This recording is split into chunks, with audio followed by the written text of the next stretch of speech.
मौसम की भी परवाह नहीं की जा रही है। मिलना है तो मिलना है। इजहार भी मुश्किल है, कुछ कह भी नहीं सकते। हाय हाय हाय हाय हाय हाय। Overall, we have 34,000 plus emotions, different shades के साथ। ये जो ओवर थिंकिंग, आई थिंक ये सबसे बड़ा प्रॉब्लम है। Event is something that is external. It's not in your control. Eating habits को ऐसे अच्छा करें कि जो नेचुरल चीज़ें हैं वो खाएं।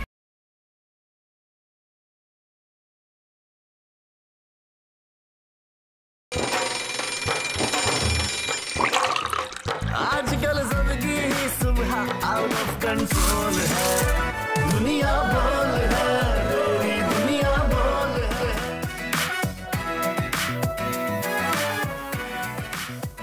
अस्सलाम वालेकुम नाज़रीन, प्रोग्राम में आपको खुशामदीद कहेंगे। गुड मॉर्निंग, सुबह खैर पाकिस्तान। और मैं हूं आपकी मेज़बान सहरिश ज़ुहैर। और मैं हूँ मुदस्सर इकबाल। ये सुबह खैर पाकिस्तान आप क्यों कह रही हैं? बस आज दिल चाह रहा था, नहीं, पूरे पाकिस्तान को कह दिया।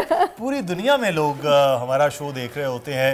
ऑस्ट्रेलिया, न्यूजीलैंड से लेकर अमेरिका और कनाडा तक, यूरोप, मिडल ईस्ट, जहाँ जहाँ सब लोग हैं। किसी के पास शाम होगी, किसी के पास रात होगी, किसी के पास दोपहर। जैसे कल हम बात कर रहे थे ऑस्ट्रेलिया में, सहरिश तो वहाँ दोपहर थी। तो सबको खुशामदीद कहते हैं। और आज की अच्छी बात से आगाज़ करते हैं कोट ऑफ द डे में। आज की अच्छी बात यह है कि मोतबर शख्स वो है जिसका अमल उसके कौल के मुताबिक हो और ज़माने के लिए वो मशअल राह हो। बहुत बड़ी बात और बहुत छोटी प्रिसाइजली उसे कहा गया है, और बड़ी गहरी बात है कि मशअल राह हो ज़माने के लिए, कि आपको ऐसा काम करेंगे जिसको देख कर लोग इंस्पायर हों और बोलें यानी अच्छा काम है, ये हमें भी करना चाहिए, हमें भी आदत बनानी चाहिए। तो अल्लाह ताला हम सबको तौफीक अता करे कि हम कोशिश करें कि जो हमें हिदायत मिली हैं, हमें कुरान की तरफ से, जो सुन्नत है या जो अल्लाह ताला की तरफ से जो इस्लामी तालीमात हैं, उन पर हम ज़िंदगी गुजारने की कोशिश करें और नमाज का पाबंद अल्लाह ताला हमें बनाए। इसी अच्छी बात के साथ अब हम शामिल करेंगे बड़ी खबर। आम इंतखाबात का शेड्यूल आते ही सियासी मैदान में हलचल मच गई। मियाँ साहब और बिलावल लाहौर में और आसिफ अली जरदारी बलोचिस्तान में मुतहर्रिक। पीपल्स पार्टी की यकीन दहानियाँ, नून लीग के शिकवे जारी। इलेक्शन की भरपूर तैयारी, फिर इंतखाबात मुकर्ररा वक्त पर होने से मुताल्लिक इबहाम क्यों बाकी। लाहौर में मसनूई बारिश के मुस्बत असरात, फ़ज़ाई आलूदगी में वाज़ेह कमी। कराची पर भी मौसम मेहरबान, बारिश से पहले ही आलूदगी छट गई। आखिरकार माहौलियात से मुताल्लिक हुकूमती इक़दाम काम दिखा रहे हैं। जमान फैमिली के चश्मो चिराग जीत जिनकी मिरास। सिर्फ 7 साल की उम्र में इंटरनेशनल जूनियर स्क्वाश चैंपियनशिप में चांदी का तमगा जीतने वाले रयान जमान आज दुनिया बोल है कि होंगे मेहमान। और उस्ताद हो तो ऐसा, पाकिस्तानी टीचर के दुनिया भर में चर्चे।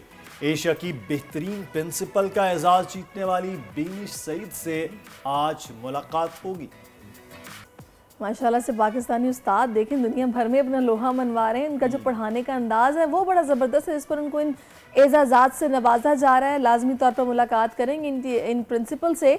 और अभी हम चलेंगे जनाब हैशटैग्स की तरफ, और जिस वक्त पहला ट्रेंड है मुदस्सिर, वो है हैशटैग ज़का अशरफ। कुछ पता है आपको हुआ क्या है?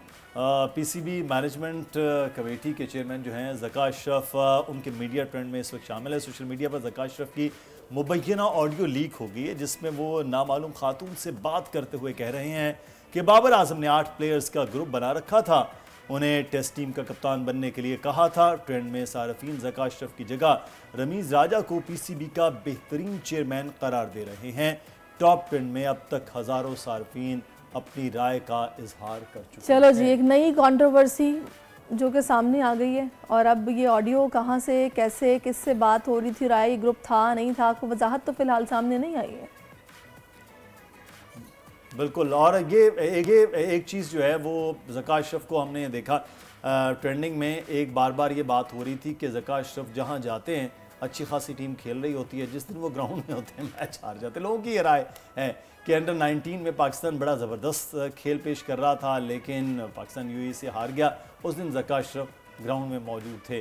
फिर उससे पहले पाकिस्तान के मैचेस के हवाले से कहा गया कि जिस दिन ज़का अशरफ गए हैं मैच देखने के लिए, वहाँ पाकिस्तान बिल्कुल। और मुदस्सिर हम आगे चलकर ना ज़का अशरफ साहब की ऑडियो भी ज़रूर सुनवाएंगे कि वो अपनी ये बात में क्या कह रहे हैं। और जिन खातून से बात हो रही है उनका तो पता नहीं मालूम हो सका कि कौन है वो, लेकिन ये बड़ी अजीब सी बात है। अब इस पर देखते हैं कि बाबर आजम आगे को वजाहत देते हैं या नहीं देते। वैसे उन्होंने इससे पहले व्हाट्सएप चैट वाली जो बात थी उस पर भी ख़ास बात नहीं की थी, जो उस पर बड़ा एक मना था कि भाई क्यों आपने किसी की परमिशन के बगैर किसी की चैट दिखाई।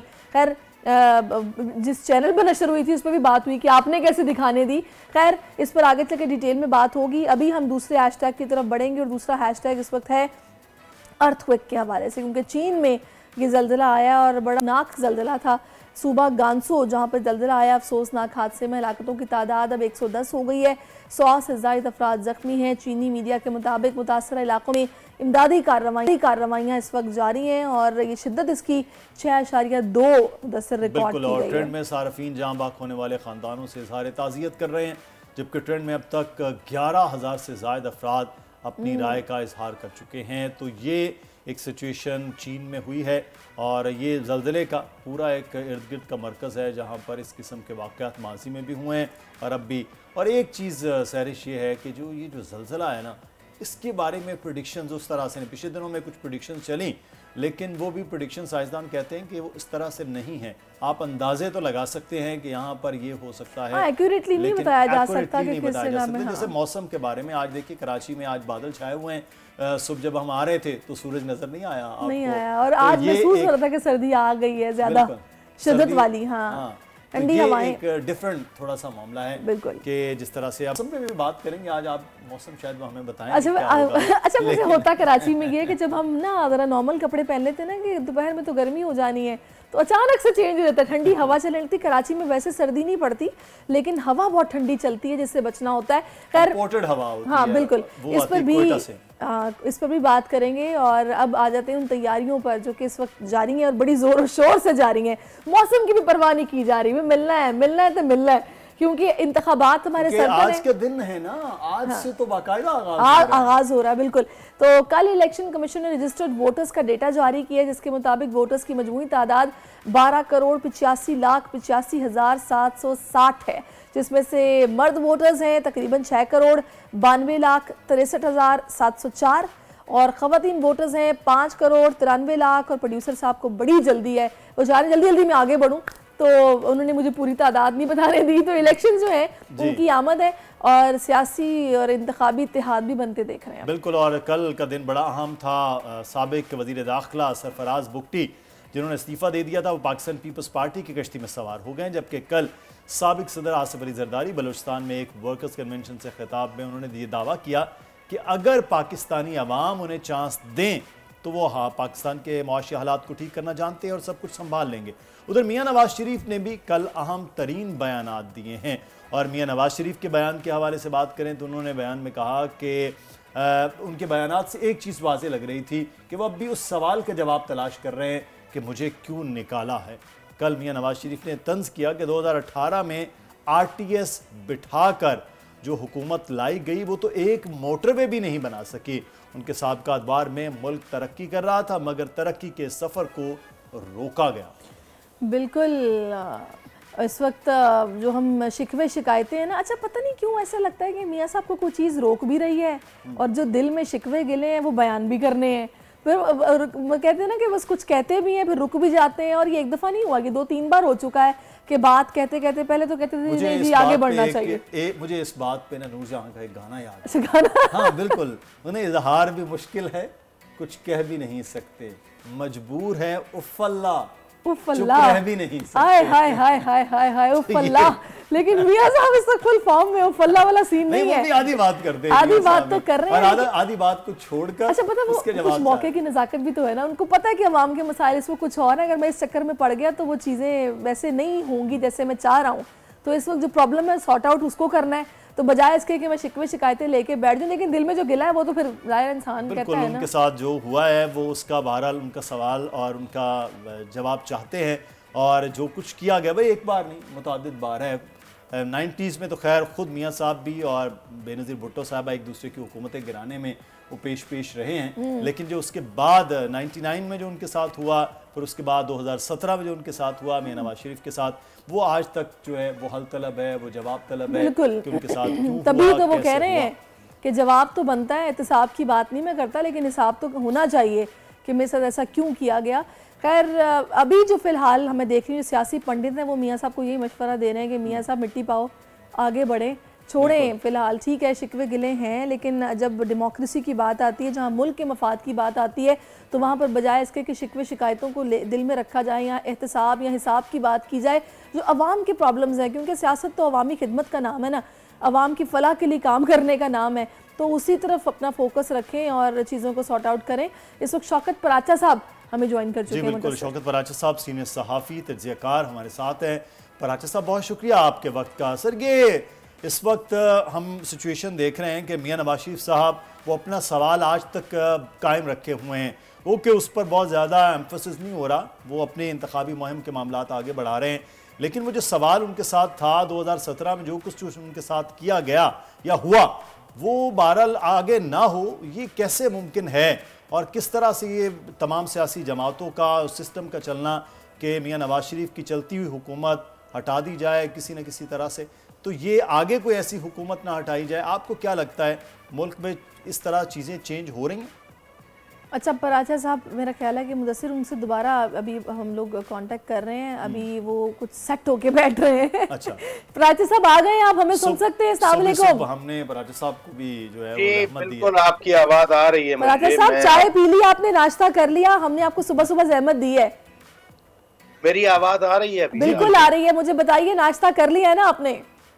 जी जी चले। पराचा साहब असल में अर्ली उठने वाले हैं और जब कोई अहम केसेस सुप्रीम कोर्ट होते हैं हम उनको वहाँ भी देख लेते हैं, बिल्कुल ऑन ऑफिस में भी देख रहे होते हैं जो एक्टिविटीज, और आज तो बड़ा अहम दिन है इलेक्शन का, क्योंकि आज फैसला में हो रहा है। हाँ, बाकायदा आगाज हो रहा है, और आज तो आई थिंक एक फैसला भी आ रहा है ना, वो जो महफूज हुआ है पीटीआई के बल्ले के निशान पे।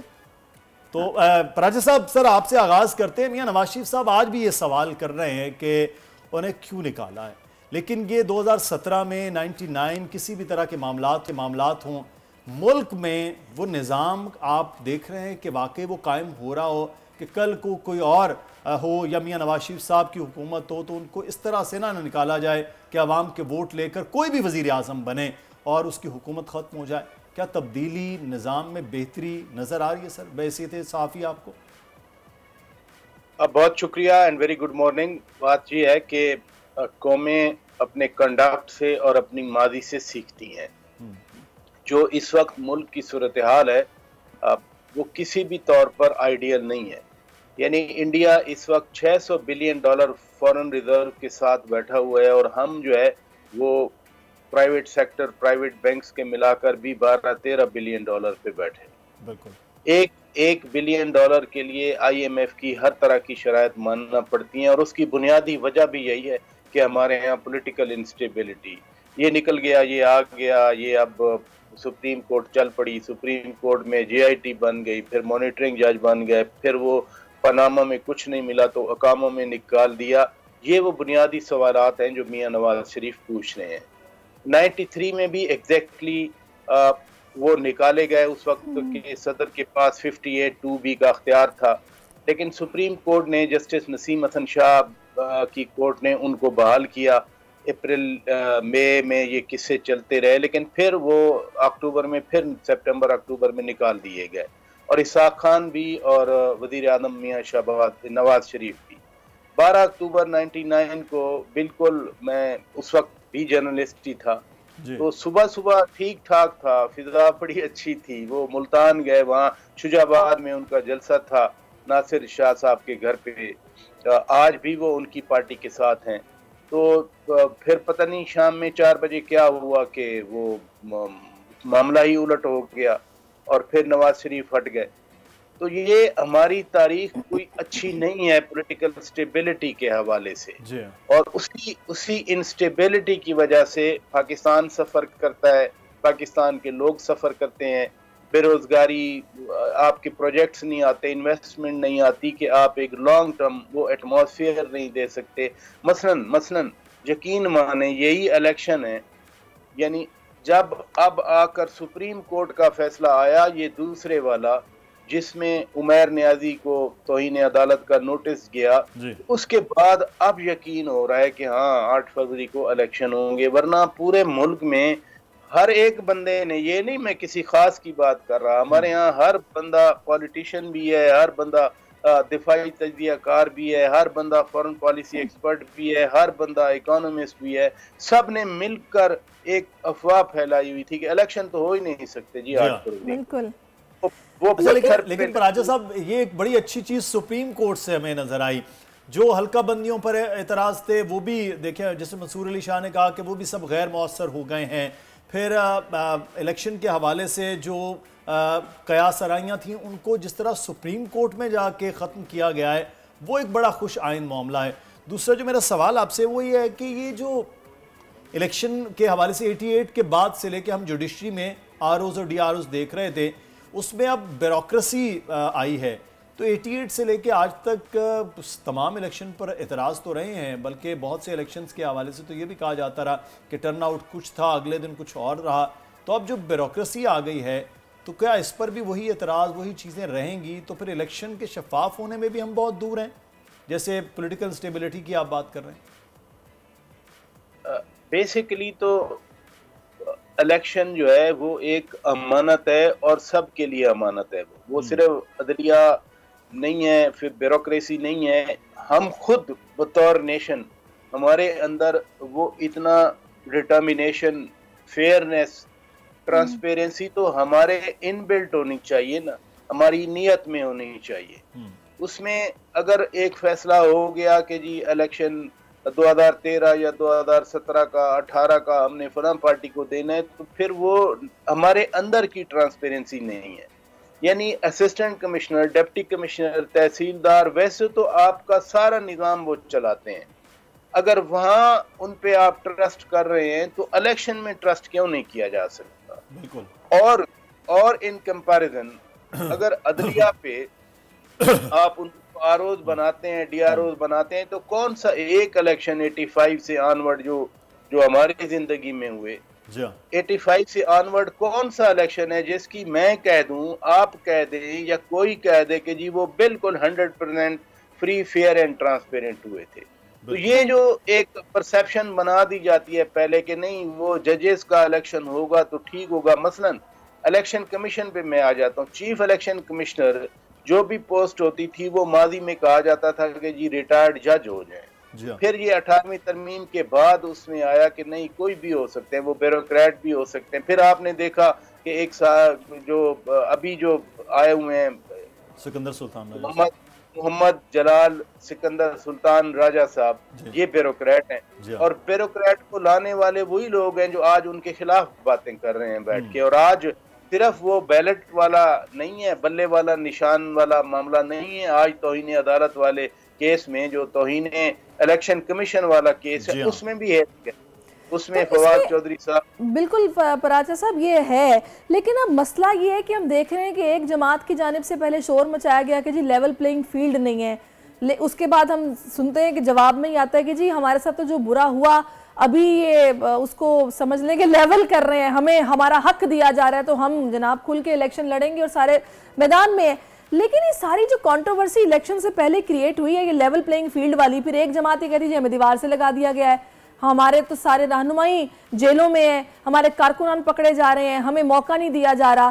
कैसे मुमकिन है कि कंट्रोवर्सी इलेक्शन के बाद क्रिएट ना हो? और 58 अरब रुपया ज़ाहिर लगेगा इलेक्शन पे, तो इतना पैसा भी लग रहा है, तहफ़्फ़ुज़ात भी हैं, उन्हें क्यों नहीं हल किया जा रहा? और अब तो कोर्ट ने भी कह दिया है कि किसी भी तरह की दरखास्त को भी नहीं सुना जाएगा इलेक्शन से पहले। अब इलेक्शन से पहले हल्का बंदियों के एतराज़ात नहीं सुने जाएंगे, क्योंकि वो हमारे आइन और कवानीन का हिस्सा यही है कि once delimitation is done, once it is notified rather, तो उसके बाद तो अगर किसी को रिजर्वेशन है तो फिर वो कौन सा प्लेटफॉर्म है जहां पर जाए, या फिर वो नहीं हो ही नहीं सकती? अब नहीं, शेड्यूल आने के बाद नहीं हो सकता, क्योंकि ये तो नहीं है ना कि फिर उधर कैंपेन चल रही है और इधर से ये केस चल रहा हो, एक बंदे को पता भी ना हो कि उसका हल्का बदल रहा है या उसका हल्का वही है। ये जो कहते हैं ना, चेक एंड बैलेंस रखने पड़ते हैं। चूंकि हल्का बंदियां में टाइम लग गया, वैसे तो 1 साल हो गया, जो एमकेएम जो बात कर रही थी वो हल्का बंदियों पर ही तो बात हो रही थी। देखे ना, कराची में यूसीज टूटी, यूसीज बनी, वो फिर हल्के बने, वो क्या था, वो सारी हल्का बंदियां ही थी। तो हल्का बंदियों की exercise election commission of Pakistan ने करवाई। लेकिन जब ये हल्का बंदियां चल रही थी, अभी नोटिफिकेशन नहीं आया था या फॉर दैट मैटर शेड्यूल नहीं आया था, उससे पहले ही बयानात शुरू हो गए कि जी वो हमारी पॉपुलेशन कम हो गई, हमारी पॉपुलेशन ज्यादा हो गई। तो जो बात ये है कि इदारों की इतनी क्रेडिबिलिटी हो कि जो हमारे इदारे काम करें फिर उन पर हर्फ ना आए। ये जो इलेक्शन के बाद वाला मामला है, अब दो ओपिनियन है। पहली ओपिनियन ये है कि जी ये पहले भी चूंकि वो एतराज़ात होते रहे तो अब भी एतराज़ हो गए तो क्या मामला है। एक ये यानी एक हमारे अंदर ज़हन में ये बात हो गई कि पहले भी हुआ है ऐसा, चलें अब भी हो गया तो क्या फर्क पड़ गया। लेकिन दूसरी बात बड़ी इंपॉर्टेंट है कि इतना बड़ा मुल्क है पूरी दुनिया की। मैं आपको एक बात करूं, मैं फॉरेन ऑफिस भी कवर करता हूं, डिप्लोमेटिक अफेयर भी देखता हूं। पूरी दुनिया की नजरें पाकिस्तान के इलेक्शन पर हैं। 4 महीने हो गए जब से ये अगस्त में ये हुकूमत निगरान आई और पुरानी हुकूमत चली गई। हर बंदा ये पूछता है, यही बात देखता है कि जी वो चले आपके इलेक्शन आ रहे हैं, we look forward to these election, we look forward to these election. भाई दुनिया में सिवाय म्यांमार के या मोनार्की जो कॉन्स्टिट्यूशनल है उनके अलावा तो एक ही सिस्टम है, वो है यही डेमोक्रेसी, और डेमोक्रेसी का इंटीग्रल पार्ट है इलेक्शन प्रोसेस। तो दुनिया में जो एक अपना नॉर्म है, दुनिया उसी अपने नॉर्म के पर्सपेक्टिव में हमारी तरफ देखती है। तो इसलिए ये इम्पोर्टेंट इलेक्शन है, न सिर्फ हमारे इंटरनल अफेयर्स के लिए बल्कि हमारी जो फॉरेन रिलेशंस हैं उनके लिए उतने ही इक्वली इम्पोर्टेंट इलेक्शन है। लिहाजा जो प्रोसेस चल रहा है खुदा करे वो ट्रांसपेरेंट रहे। ये बड़ा जरूरी है। हम ये बहुत उम्मीद जरूरी है कि करते हैं ट्रांसपेरेंट उस मामले को होना चाहिए। इलेक्शन बखैर खूबी अंजाम भी होने चाहिए। बहुत शुक्रिया शौकत पराचा साहब हमारे साथ मौजूद थे, सीनियर सहाफ़ी तज्ज़ियाकार। और अब जिसका था इंतज़ार आ रहा है वो शाहकार।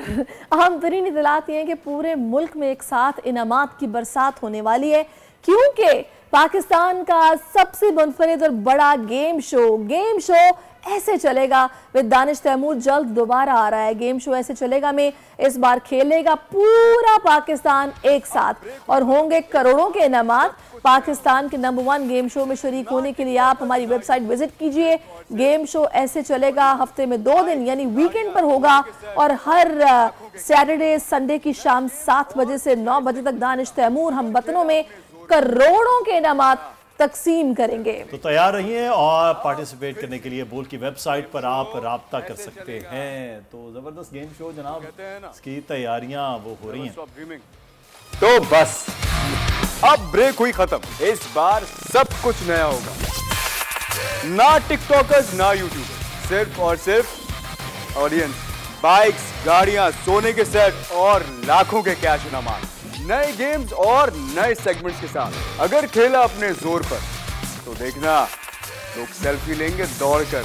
अब फिर से गेम शो ऐसे चलेगा। गेम शो ऐसे चलेगा हफ्ता इतवार शाम 7 बजे।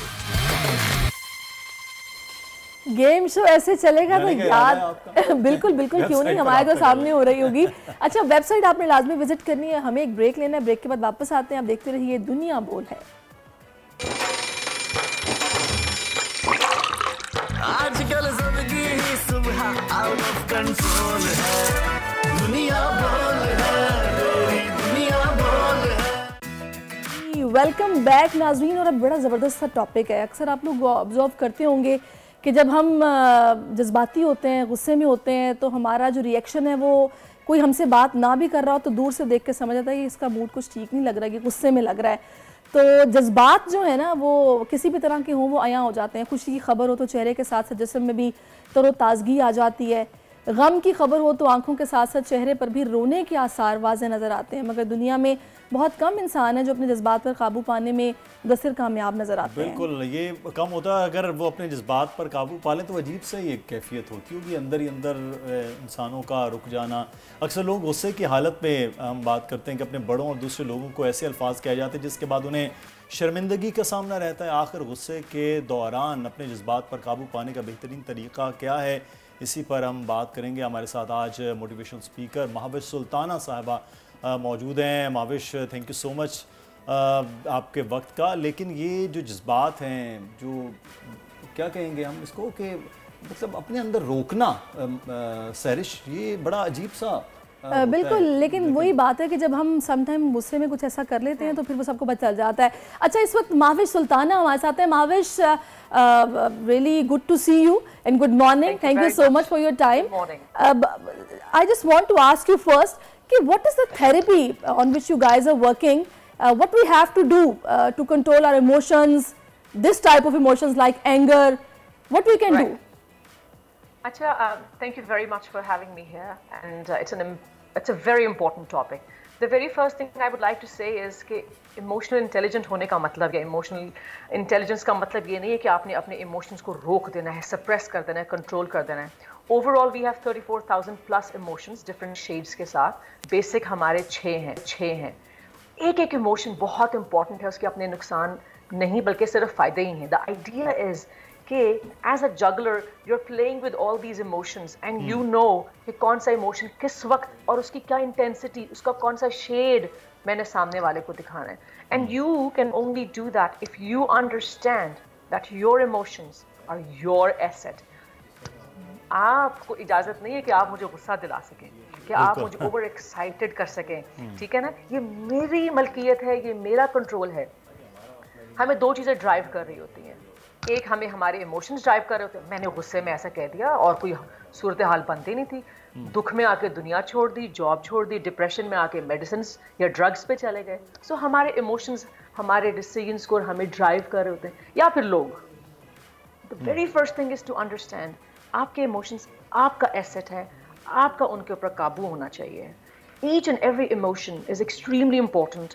You need to be aware of माविश, I think so. थोड़ा सा इसमें ना एक चीज़ और भी है कि हम लोग ना एक सपोज भी बहुत कर लेते हैं, एज्यूम बहुत कुछ कर लेते हैं, तो हमारे जो रिएक्शंस हैं समटाइम वो इस तरह के हम देते हैं कि शायद सामने वाला एक्सपेक्ट भी नहीं कर रहा होता. वो नॉर्मली कोई बात करता है लेकिन अपनी उस ओवर थिंकिंग, अपनी असम्पशन की वजह से हम ऐसा रिएक्शन देते हैं कि अगला कहता है यार ये आपने क्या बोल दिया, मैं तो बिल्कुल नॉर्मली बिहेव कर रहा था. ये जो ओवर थिंकिंग, आई थिंक ये सबसे बड़ा प्रॉब्लम है. अच्छा देखिए, इमोशनल इंटेलिजेंस को, if you allow me, let me elaborate it.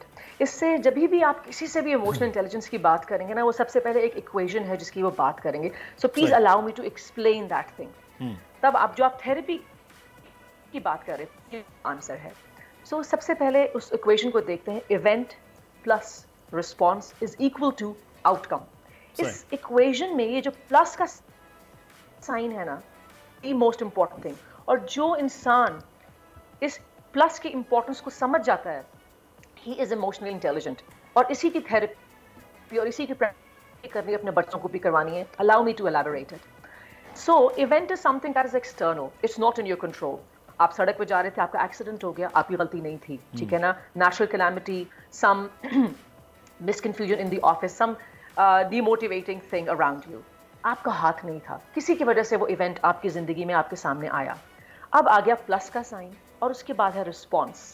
Response is an internal thing. Now the ball is in your court and how you are going to give response to that event जिसमें आपका कोई अमल दखल नहीं था. That plus sign, रोलो में कहते हैं, freedom is the ability to pause between the stimuli and the response. अगर आप ये समझ जाए ना कि ये जो प्लस का साइन है, इस पर मैंने रुकना है, मैंने सांस लेना है, मैंने देखना है कि जो मैं अब रिस्पॉन्स देने जा रहा हूँ वो मेरी रिस्पॉन्सिबिलिटी बन जाएगा. और ये रिस्पॉन्सिबिलिटी फिर मैंने फेस करनी है, मैंने सफ़र करनी है या मैंने एंजॉय करनी है. तो मैं रुकूँ. वो एक अब तो बड़ा आसान है. अपने आप को कोई आपके अनफॉर्चुनेट कोई अनप्लेजेंट इवेंट हो जाए तो खुद को बताएं, रुको जरा, सब्र करो. रुकना ही तो नहीं आता ना, रुकना ही तो नहीं आता. ये सोचते तो बाद में, ये सोचते हैं बाद में. और फिर प्लीज ट्राई टू अंडरस्टैंड कि आपका जो आउटकम है, ना सिर्फ वो आपने या तो एंजॉय करना है या सफर करना है, वो किसी के लिए इवेंट बन जाएगा. आप देखिए कि आपका दिया हुआ रिस्पॉन्स, अगर आपने उस प्लस साइन पे रुक के, थम के, सांस लेके रिएक्शन दिया है, रिस्पॉन्स दिया है, तो वो आपका आउटकम आपने भी एंजॉय किया और किसी के लिए भी वो एक अच्छा इवेंट बन गया, या फिर किसी के लिए बुरा इवेंट बन गया. तो हमने अपने बच्चों के लिए भी इस चीज इक्वेशन को अपने बच्चों का जो आप बात कर रही हैं, इसमें एक चीज मैं चाहूंगा कि आप थोड़ा क्लियर करें महाविश, कि बच्चे अब डिफरेंट है. 2-3 बच्चे हैं, हर एक के अपने एक इमोशंस है, अपना एक स्टाइल है. अब वो पेरेंट्स एक को कुछ और तरह डील कर रहे हैं, दूसरा और है, तीसरा और है. कुछ बच्चों को ये कैसे फिर हम रोकते हैं अगर वो कुछ करना चाह रहा है तो पेरेंट्स उसको स्टॉप कर रहे हैं या नो कर रहे हैं, जो ज़्यादा थोड़ा शायद हाश है। स्टॉप करना, फिर आगे उससे ज़्यादा आगे बढ़ के नो करना, ये कैसे डील होगा? बच्चों को मतलब इमोशनल होना है, उनको अपना जो एंगर है वो भी दिखाना है, वो उनको सेंसिटिविटी भी अपनी दिखानी, कैसे करेंगे? अच्छा देखिए, द फर्स्ट थिंग इज, जैसे मैंने पहले कहा कि try to understand all of the emotions are important, ठीक है। द वेरी फर्स्ट थिंग अपने बच्चों को समझने के लिए इज, कभी अपने आप को पढ़िया ही नहीं भाई, पहले अपने आप को जानिए, अपने बच्चों को ये प्रैक्टिस करवाएं कि वो अपने इमोशंस को पढ़ें। अगर आप इस बुल्ले शाह की पूरी नज़म को पढ़े ना, तो इमोशनल इंटेलिजेंस यूं खुल के आपके सामने आएगी और सारी थेरेपी उसी के अंदर है। अपने बच्चे को मेडिटेट करवाना सिखाइए, अपने बच्चे को एक इमोशन से दूसरे इमोशन में ट्रांजिट करना सिखाइए। बैठिए फैमिली में, ये जो फियर ऑफ मिसिंग आउट की वजह से हम मोबाइल पे स्वाइप करते रहते हैं ना, उसको कुछ घंटों के लिए अलग रखे। Spend time with your children. First of all you need to understand their emotions. आप देखें कि आपके बच्चा इमोशनली क्या वीकनेसेस हैं, क्या स्ट्रेंथ है। उसके बाद आप उनको ये बता सकते हैं कि ठीक है बेटा, आप गुस्से में यूं रिएक्ट करते हो। आपको पता है इसमें एक और चीज बहुत क्विकली ऐड करती रहूंगी। आप अपने आप को जब समझे ना, कभी अपने आप को बढ़िया ही नहीं, कभी मन अपने विच बढ़िया ही नहीं। देखिए इसमें छोटी छोटी चीजें, कौन सा खाना आपके मूड को अच्छा करता है, कौन सा खाना आपके मूड को बुरा करता है। दिन का कौन सा वक्त है जिसमें आप बड़े अपबीट फील करते हैं, कौन से दिन में आप ज़्यादा डिप्रेशन में चले जाते हैं। So this is knowing thy self. कौन से लोग हैं जिनके इर्द गिर्द बैठ के आप मोटिवेटेड, एनर्जेटिक फील करते हो। अपने आप को समझें, अपने बच्चों को समझें, इनके इमोशंस को समझें। बिल्कुल आपने ठीक कहा माविश, बच्चों को अगर आप बहुत जरूरी है ना। माविश मुझे बताइएगा, क्योंकि देखिए जब हम बड़े होते हैं तो ख़ास एक एज में आके हम बहुत सारी चीज़ों को समझ जाते हैं, हमें खुद पे कंट्रोल करना काफ़ी हद तक आ जाता है। लेकिन ज़्यादा प्रॉब्लम होती है एंगर मैनेजमेंट, जो कि बच्चों में आपको देखना होता है कि वो कैसे हो पाएगी। ज़रा उस हवाले से हमें थेरेपी बताएगा कि बच्चा कैसे रिएक्ट करेगा बेहतर, हमें क्या करना होगा? Give your child the opportunity to cope with problems. जो भी उनकी जिंदगी में छोटे छोटे से मसले आ रहे हैं ना, first of all allow them to react. ठीक है, उनको रिएक्शन देने दें, उनको रिस्पांस देने दें। समटाइम बच्चे बहुत मिसबिहेव करते हैं, मैं इसीलिए आपसे पूछ रही हूँ कि आप एम्बैरेस फील करते हैं किसी के सामने। I absolutely understand. आप किस एज के बच्चे की बात करी? मैं बात कर रही हूँ जब आपका एक बच्चा है और आप उसकी ट्रेनिंग, जो आप कहते हैं ना माँ की गोद से ट्रेनिंग स्टार्ट हो जाती है, ठीक है ना। हम क्या करते हैं कि आजकल क्या हो रहा है, फास्ट पेस सोसाइटी है, बच्चा रो रहा है आईपैड सामने रख दो, बच्चा रो रहा है मोबाइल सामने रख लो, बच्चा रो रहा है वो जो मुंह से निकाल रहा है उसको दे दो। हमने तो नो कहना या नो सुनना उसको सिखाया ही नहीं।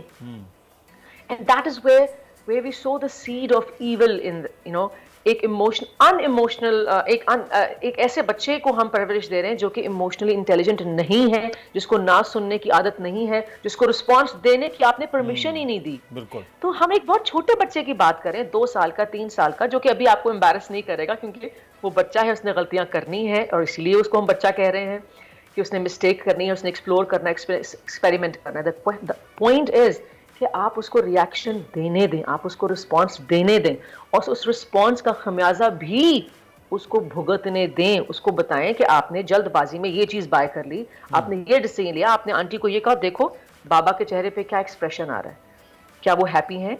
क्या आपने जो एक ये रिस्पांस दिया, क्या आपने जो टेलीविजन के आगे इतनी देर बैठे, उससे क्या फ़ायदा हुआ? हम टाइम ही तो नहीं स्पेंड कर रहे हैं बच्चों के साथ, हम डिस्कशन ही तो नहीं कर रहे हैं, हम बातचीत ही तो नहीं कर रहे। Communication is the key. हम बच्चे को मिस्टेक करने दें, उस मछली को पत्थर चाटने दें, फिर उसको पता चलेगा कि उसने क्या मिस्टेक की है, क्या खोया, क्या पाया। अगर आप उसको हर बात पे रोक देंगे और खुद बताएंगे तो वो तजस्सुस, वो क्यूरोसिटी उसके अंदर रहेगी और वो सारी वो मिस्टेक्स वो बड़े होके करेगा जो उसने बच्चा होके करनी थी। सो प्लीज, बट पेरेंट्स को यही एक मेरा मशवरा है कि उनको डू नॉट स्टॉप देम। अगर ये ट्रेनिंग आप उनकी 2 से 3 से 7 साल की एज तक कर दें और उनको अपने मसाइल को थोड़ा बहुत उसमें उलझ के उनको सुलझाने दें, उसका खमियाजा भुगतने दें, कई चीजें जो हैं वो बिल्कुल सही है। वो जो आप काफी की बात करें उसमें आसमानी उड़दियां पढ़ने के साथ साथ जो घर बैठा है उसको भी पेरेंट्स को चाहिए वो पहले पढ़ना है, तो फिर उसके बाद जो चीज़ें हैं वो बेहतर होगी। बहुत शुक्रिया, माविश सुल्ताना हमारे साथ मौजूद थी।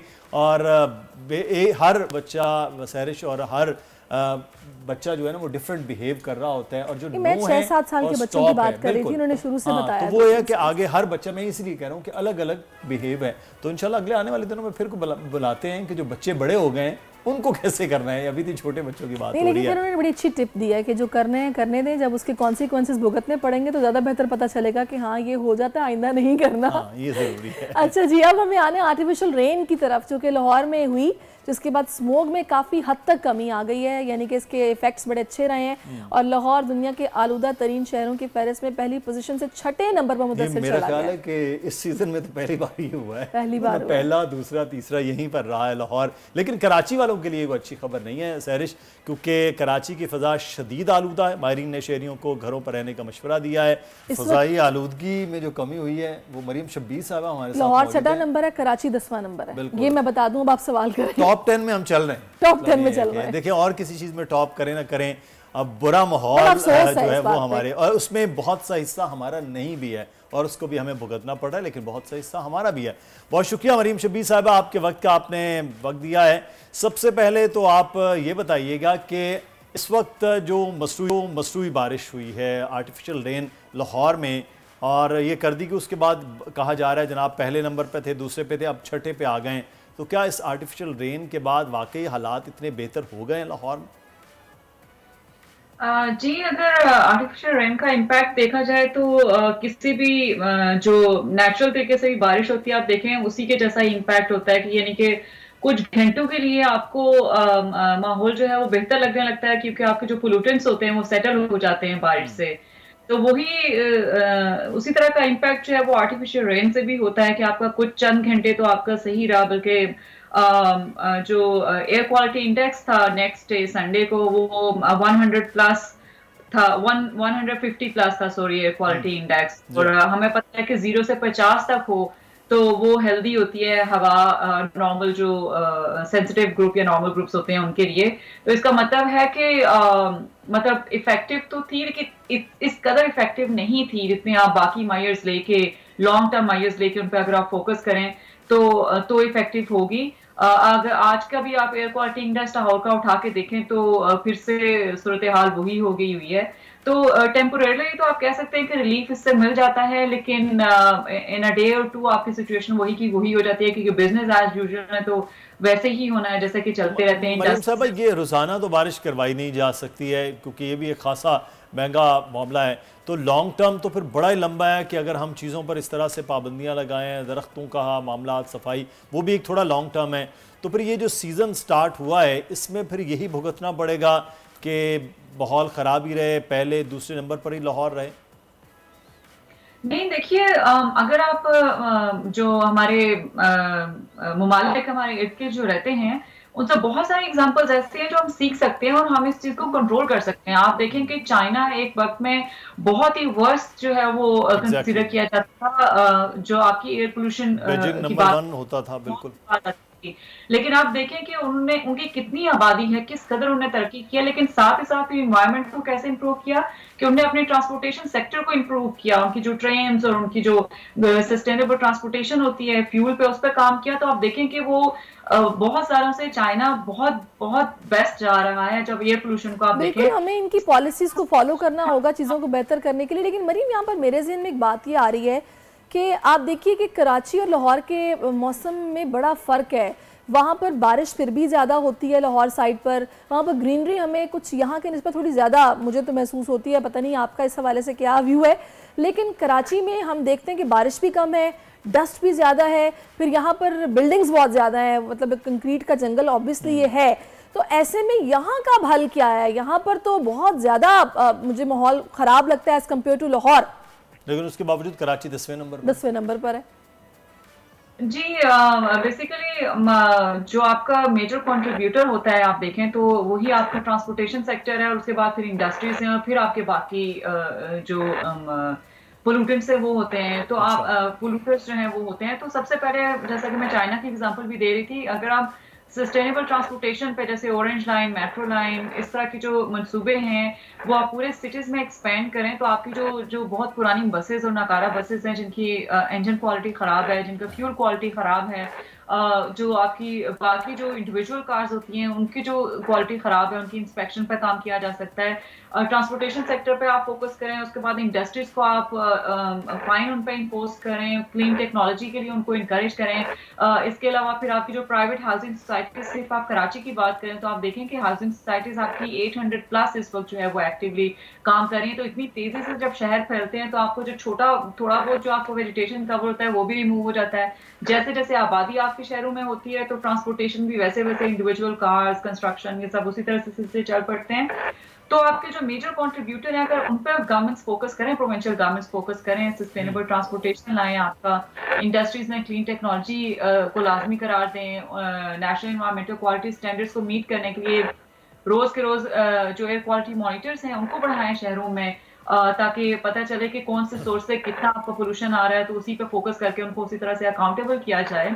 तो आपका बहुत ज्यादा इसमें अफाका हो सकता है, क्योंकि ये जो आर्टिफिशियल रेन है इससे फायदा नहीं होने वाला आप द लॉन्ग रन देख। मेरा ख्याल है कि ये कोई पहले साल ये फिनोमेना नहीं हो रहा है कि हम कहें कि बिल्कुल नई चीज गवर्नमेंट्स को पता नहीं कि करना क्या है। आई थिंक उनको थोड़ा सा पॉलिटिकल विल की यहाँ पे बात है, इस पर बहुत पॉलिटिकल विल इसमें चाहिए जिससे बहुत ज़्यादा जो है वो आपकी चीज़ें इंप्रूव हो सकती हैं। अच्छा, एक चीज़ मरियम उस वक्त बात की जा रही थी अक्टूबर में कि पंजाब में भी और मशरक़ी पंजाब यानी कि इंडिया में भी जब फसलें जलाई जा रही होती हैं, धान की फसल होती है उसकी बाकियात जलती है तो उससे बहुत ज़्यादा वो पोल्यूटेड होती है फ़िज़ा। अब वो फसलें जलने के बाद महीना गुजर गया, लोगों ने अगली फसलों की बिजाई भी कर ली है, वो फैक्टर भी ख़त्म हो गया है। तो अब वो जो फैक्टर है वो वाकई इतना ज़्यादा था कि उस वक्त एयर क्वालिटी इंडेक्स इतना ख़राब था और वो फसलों की ही वजह से था उनके जलाने के। अब वो जब ख़त्म हो गया है तो फिर वहाँ से भी तो कोई बेहतरी के आसार तो होने चाहिए। जी, होता है ये कि आपका जो एयर क्वालिटी इंडेक्स होता है, क्योंकि उसमें जो मेजर जो कंट्रीब्यूटिंग फैक्टर्स होते हैं वो throughout the year same ही होते हैं, जैसे मैंने पहले आपको थोड़ी देर पहले बताया।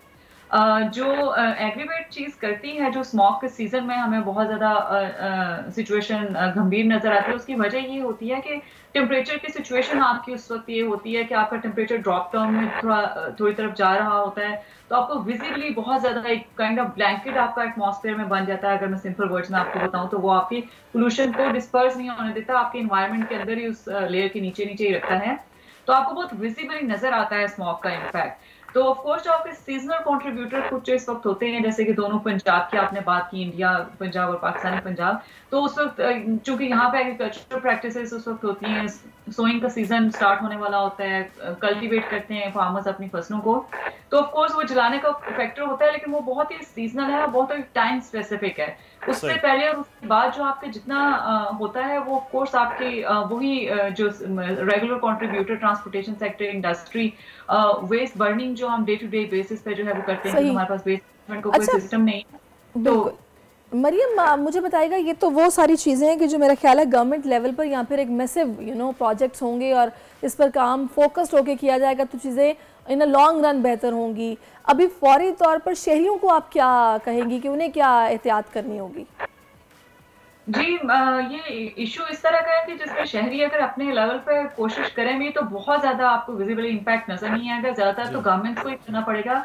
लेकिन इंडिविजुअल लेवल पे हम ये कर सकते हैं कि हमारे पास जितनी जगह है उसमें हम दरख्त लगाने की कोशिश कर सकते हैं, लोकल दरख्त जो होते हैं। इसके अलावा जो सुबह ऑफिस या स्कूल हम जा रहे होते हैं, यूनिवर्सिटीज जा रहे होते हैं, तो उसमें कार पूलिंग का हम कॉन्सेप्ट इंट्रोड्यूस करवा सकते हैं। ऑरेंज लाइन या मेट्रो आपके इलाकों में है तो आप उससे कम्यूट करके जा सकते हैं ताकि आप हवा में कम से कम कंट्रीब्यूट करें। जिम्मेदारी एक जिम्मेदार शहरी होने के नाते जो है वो हम अपनी गाड़ियों के इंजन को बेहतर रख सकते हैं, फ्यूल क्वालिटी बेहतर इस्तेमाल कर सकते हैं ताकि आप हवा में एटलीस्ट आप अपनी तरफ से कंट्रीब्यूट ना कर रहे हो। और इसके अलावा बचने के लिए बुरी हवा से ऑफ कोर्स आपको मास्क का इस्तेमाल लाजमी करना चाहिए, हालांकि कोविड ने हमें थोड़ी सी उसकी आदत डाल भी दी है। बिल्कुल। और सहरिश जो है वो आजकल आप जिम्मेदार शहरी बनी हुई हैं। आजकल आप कराची की जो मेट्रो बस जी बिल्कुल, बस पे आ जा रही हैं। बस पे मैं आई हूँ और बड़ी ज़बरदस्त फैसिलिटी है वो, ये रेड कलर की जो ये पीपल्स बस सर्विस है, ये दिस इज सो गुड। और मैं तो कहूँगी बल्कि कि अगर आपके घर के बिल्कुल आगे से आपको पिक कर रही है और आपको ड्रॉप कर रही है तो आपको क्या जरूरत है कि आपको ये देखें, जिम्मेदार शहरी वाली जो मरियम बात कर रही हैं वो आपने अदा कर दिया। अच्छा मरियम शब्बीर साहिबा, मैं एक चीज़ आपसे जानना चाहूँगा, लोग ये कह रहे हैं जी ट्रांसपोर्टेशन ज़्यादा कर रही है, फैक्ट्रियों वाले इल्ज़ाम लगा रहे हैं, फैक्ट्रियों वालों को कहा जाता है कि जी आप सबसे ज़्यादा कॉन्ट्रीब्यूट कर रहे हैं माहौल को ख़राब करें। इन नंबर वाइज अगर हम 3-4 करें तो सबसे ज़्यादा किसकी है, नंबर 2 पे कौन है, नंबर 3 पे कौन है? जी जो बाकायदा रिसर्चेस हैं, आप देखें तो एक तो साइलोस में कुछ रिसर्चेस हैं, लेकिन लाहौर में जो है वो एक रिसर्च करवाई गई थी, अपॉर्चनमेंट स्टडीज जिसको कहते हैं, करवाई गई थी, जिसमें ये पता लगाने की कोशिश की गई थी कि कौन सा आपका कंट्रीब्यूटर सबसे ज्यादा है हवा को पोल्यूट करने में। तो उसमें आपका जो सबसे मेजर कंट्रीब्यूटर था वो ट्रांसपोर्टेशन सेक्टर था। सही। उसके बाद आपकी इंडस्ट्रीज आती थी, उसके बाद फिर आपके जो है वो सीजनल पोल्यूटर्स जैसे कि किसान वगैरह, ये तो एक पर्टिकुलर मंथ में होते हैं, लेकिन उसके बाद जो वेस्ट बर्निंग है, जो बायोमास बर्निंग, तो अब ये ट्रांसपोर्टेशन वाला मामला जो बताया ना कि यही सबसे एक मेजर है, उसके बाद इंडस्ट्री है, इनको ठीक करना है तो ये गवर्नमेंट लेवल पर हो गया। बहुत शुक्रिया मरियम शब्बीर, आप हमारे साथ मौजूद थी मालियात, और हमें ब्रेक की जाने बढ़ना। बिल्कुल, एक वक्फा लेते हैं, वक्फे के बाद फिर से आपकी खिदमत में हाजिर होते हैं। Keep watching us. आजकल जिंदगी ही सुबह आउट ऑफ कंट्रोल है, दुनिया बोल है, दुनिया बोल है। तो दुनिया बोल है में आपको वेलकम करते हैं, और अब मैं मौजूद हूं वेदर वॉल के सामने और आपको आज मुल्क भर के मौसम का अहवाल बताएंगे। ठंडी हवाओं के बाद सर्दी की शिद्दत में इजाफा देखा जा रहा है। बालाई इलाकों की बात करें तो बर्फबारी के बाद पंजाब में भी सर्दी की शिद्दत रिकॉर्ड की जा रही है, जबकि शहर कायद में बारिश से पहले ही मौसम सुहाना हो चुका है। लेस, करदू, गिलगित बल्तिस्तान समेत दीगर बालाई इलाकों में पारा नुक्ता जमात से भी गिर गया है, जबकि झीलों और तालाबों में जमा पानी बर्फ बन चुका है। अब नजर डालते हैं आम शहरों के दर्जा हरारत पर।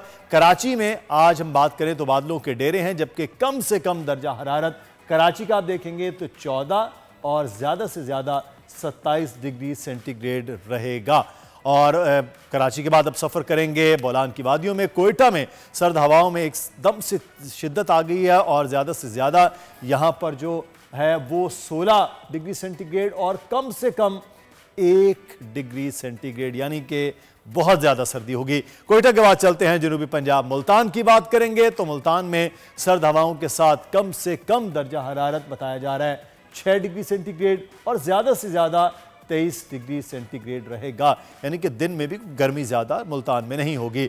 मुल्तान के बाद अब सफ़र होगा लाहौर का, तो लाहौर के दर्जा हरारत की बात करें तो कम से कम 5 डिग्री सेंटीग्रेड और ज़्यादा से ज़्यादा 19 डिग्री सेंटीग्रेड है, और क्लाउडी वेदर नज़र आ रहा है लाहौर में भी। लाहौर के बाद दारुल हुकूमत इस्लामाबाद की बात करेंगे तो बादलों के साथ वहाँ पर इस वक्त जो है वो मिनिमम 6 डिग्री सेंटीग्रेड और मैक्सिमम 20 सेंटीग्रेड रहेगा दर्जा हरारत, यानी कि ठंड वहाँ पर भी है लेकिन दिन के वक्त कदरे बेहतर है। पिशावर की बात करेंगे और वहाँ पर कम से कम दर्जा हरारत 6 डिग्री सेंटीग्रेड है और मैक्सिमम 21 डिग्री सेंटीग्रेड रिकॉर्ड किया जाएगा। तो ये है मौसम का अहवाल, और मौसम के अहवाल के साथ ही अब हम चलेंगे दोबारा स्टूडियो में सहरिश ज़ुहैब की जानिब। जी सहरिश, मौसम का हाल तो आपको मालूम हो गया है, अब आपने भी ख्याल रखना है मौसम के साथ साथ। बिल्कुल Mudassir, thank you so much कि आपने आज मौसम का हाल हवाले में दिया। सर्दी तो महसूस हो रही है, आज पता चल रहा है कि मौसम चेंज हो गया है,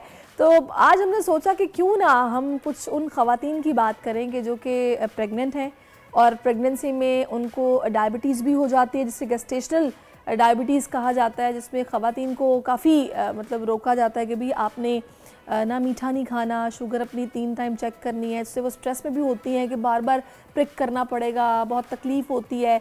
तो इस वक्त हम इस पर बात करेंगे कि इसका इलाज कितना ज़रूरी है और इसमें जो हम लाइफस्टाइल को चेंज करते हैं वो बाद में कंटिन्यू रखना कितना ज़रूरी है, क्योंकि हम देखते हैं कि इस कंडीशन में आपको थकावट भी होती है मतलब ड्यूरिंग प्रेगनेंसी, फिर इसके अलावा और भी बड़े इश्यूज़ होते हैं, प्यास ज़्यादा लगती है, बहुत कुछ होता है। आइए मुदस्सिर तशरीफ़ रखिए, आपकी कमी महसूस हो रही थी, तो ऐसे में हमें क्या अपना रूटीन रखना है, चेकअप कब कब करवाना है, हमें एहतियात क्या करनी है, इस सब पर बात करने के लिए हेल्थ एक्सपर्ट हैं, न्यूट्रिशनिस्ट हैं डॉक्टर इरिज हारून हमारे साथ मौजूद हैं। Doctor Iriz, thank you so much for your time. अच्छा, मुझे ये बताइएगा कि ये जितने सारे मसाइल मैंने बताए हैं, पहले तो ये होती क्यों है? अच्छा, गेस्टेशनल डायबिटीज़ जो है ना, प्रेगनेंसी होना ज़रूरी है। गेस्टेशनल की हमने बात की, ठीक है, फीमेल्स में होती है, एज ग्रुप होता है सर्टन जिसमें होती है आफ्टर 21 to 45 की अगर कोई प्रेगनेंसी हो रही है तो उसमें आएगा। दूसरा ये कि इसके अंदर लोगों को लगता है कि नॉर्मली जब डायबिटीज़ से हम बात करते हैं कि वेट गेन होगा, मोटापा होगा तो डायबिटीज़ होगी या कोई बहुत मीठा खाता होगा। इसके अंदर एक रिस्क फैक्टर फैमिली हिस्ट्री होती है। अगर किसी की फैमिली हिस्ट्री में डायबिटीज़ रन कर रही है या उसकी मदर को भी ड्यूरिंग प्रेगनेंसी हुई थी तो वो हाई रिस्क पे ज़्यादा हो जाते हैं। कभी कभी हमारे पास पेशेंट्स आती हैं जिनका वेट बिल्कुल सही होता है, BMI के अंदर होता है, बिल्कुल जो उनका नॉर्मल रेंज है उसके अंदर होता है, ईटिंग हैबिट्स भी बहुत अनहेल्दी नहीं होती, लेकिन स्टिल उनको हो जाती है, वो डेवलप कर लेती हैं क्योंकि वो हाई रिस्क इसलिए होता है फैमिली हिस्ट्री की वजह से। अच्छा। और फिर जाहिर बात है अगर किसी का वेट ज़्यादा है वो तो है ही, उसको तो चांसेस ज़्यादा बढ़ जाते हैं।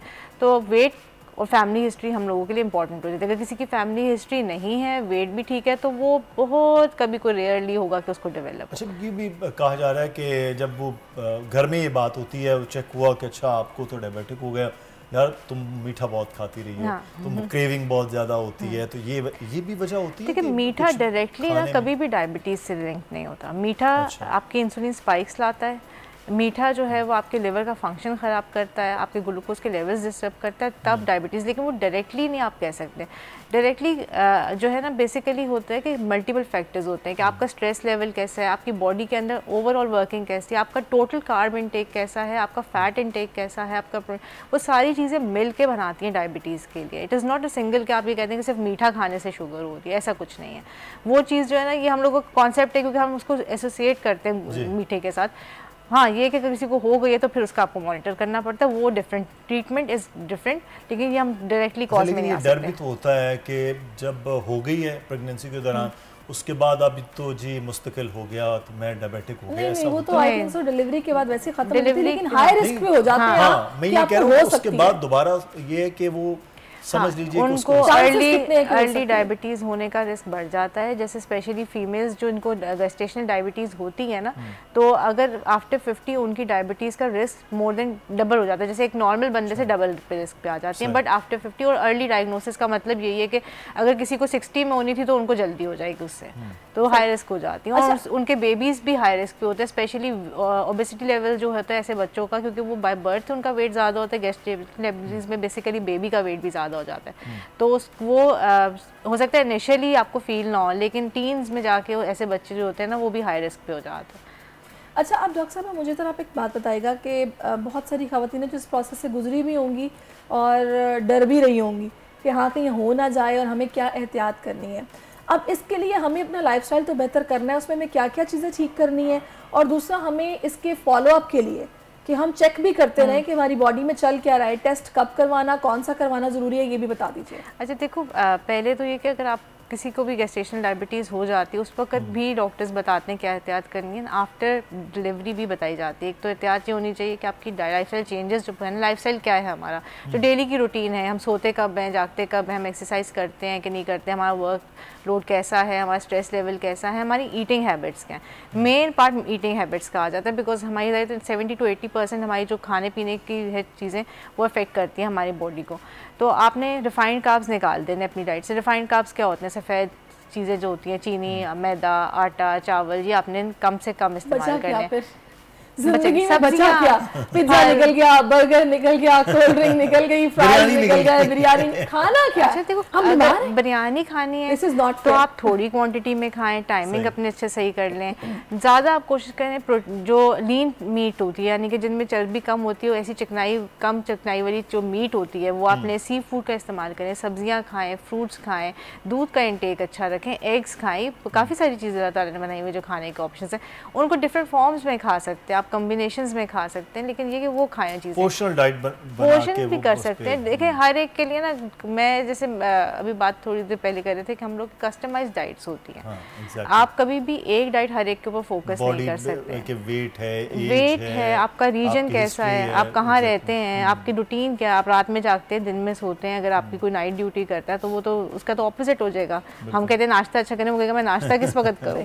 अच्छा भी डॉक्टर साहब, आगे मैंने ना उनसे एक वर्ड सुना था, लाइफस्टाइल मेडिसिन। हाँ, ये जरा बताइएगा ये क्या चीज़ है, क्योंकि मैंने फर्स्ट टाइम सुना है, पहले नहीं सुना। अच्छा नहीं, अभी तो क्योंकि लाइफस्टाइल मेडिसिन बेसिकली ये जैसे मैंने कहा ना, हमारा जो लाइफस्टाइल है उसके अकॉर्डिंगली अब ये मेडिसिन आ रही है कि हम लोगों की कोशिश ये होगी कि आप जो हम लोग दवाई खाते हैं, जैसे हमने गोलियाँ ले ली, कोई सिरप लगा लिया, कोई ड्रिप्स लगा ली, उस तरफ जाने से पहले ही हम उसको रोक लें।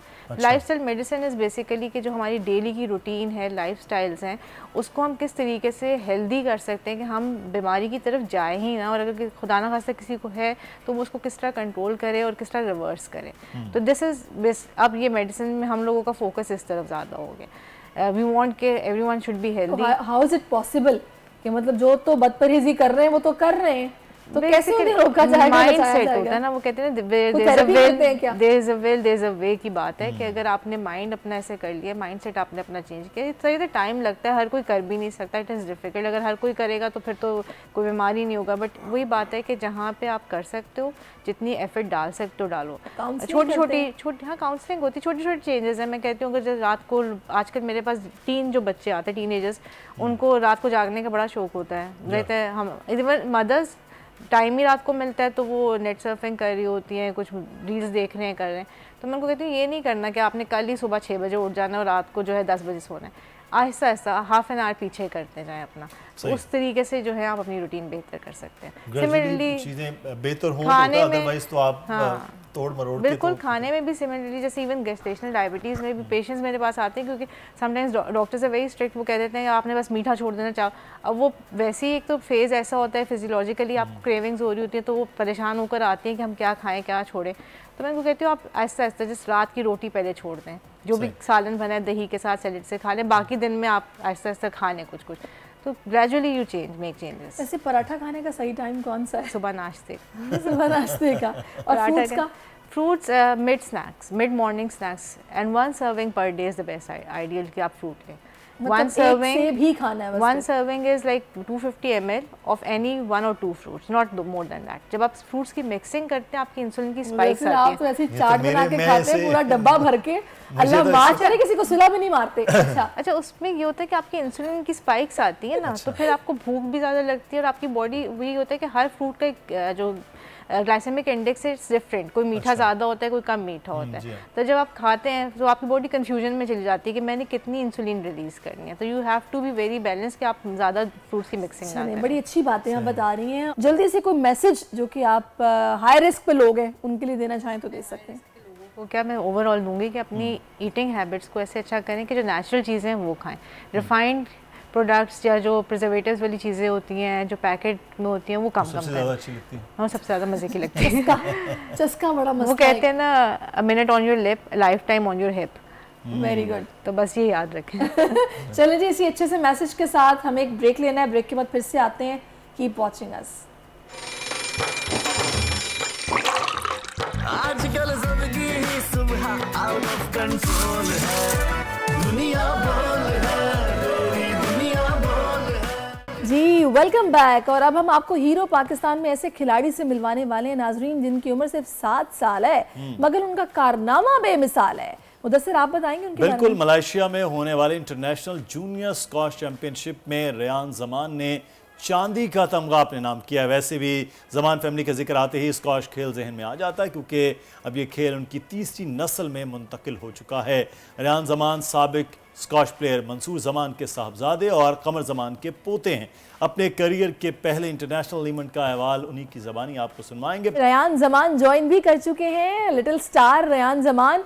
Welcome to our show. सबसे पहले मुझे बताइएगा रेयान, आपने तो हैरान कर दिया है, अपने करियर के पहले इवेंट में चांदी का तमगा अपने नाम कर लिया। कितनी तैयारी की थी और वहाँ फाइनल राउंड में कैसा मुकाबला रहा था, सबको बता दें आज आप।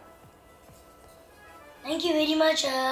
अल्हम्दुलिल्लाह मैंने इसकी जो टूर्नामेंट था मैंने इसके लिए बड़ी मेहनत की थी अपने बाबा के साथ। हाँ। फुल सीरियस था मैंने बाबा को कहा बाबा मैं ये जो मेरा फर्स्ट टाइम मैं जा रहा हूँ ना, इसमें मैं अच्छी परफॉर्मेंस दिखाऊंगा और अपने पाकिस्तान का नाम रोशन करूंगा, अपने बाबा और दादा का नाम भी रोशन करूंगा। मुझे लेकिन पूरी उम्मीद थी कि मैं ये अपना जो मेरा फाइनल था मैं इसको पूरी जीत जाता।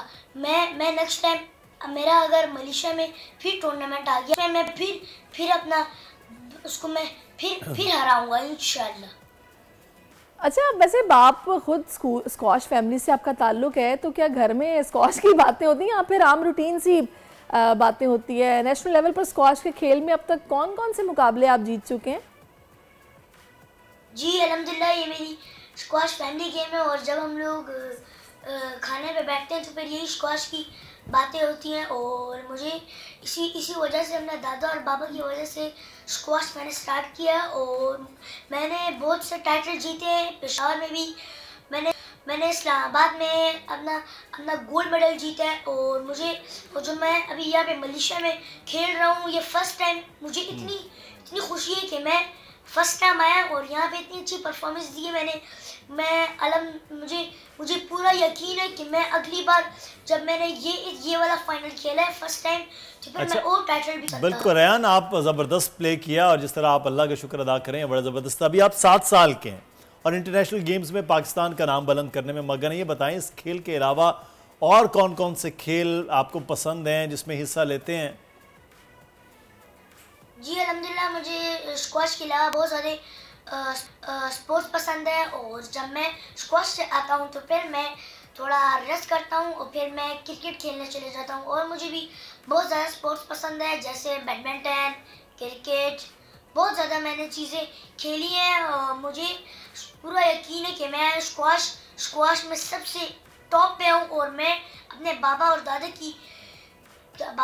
की वजह से मैं ये टाइटल खेल रहा हूँ और ये मुझे अपना पूरा भरोसा कि मैं नेक्स्ट टाइम मैं पूरा फाइट करूंगा और मैं अपना टाइटल जीत के लाऊंगा। लेकिन रेयान, स्क्वाश के खेल को कहा जाता है महंगे खेलों में शुमार किया जाता है, तो इस खेल में नए आने वाले खिलाड़ियों को आप क्या मशवरा देंगे? किस तरह वो इस खेल में खुद को मनवा सकते हैं, स्पेशली बच्चे?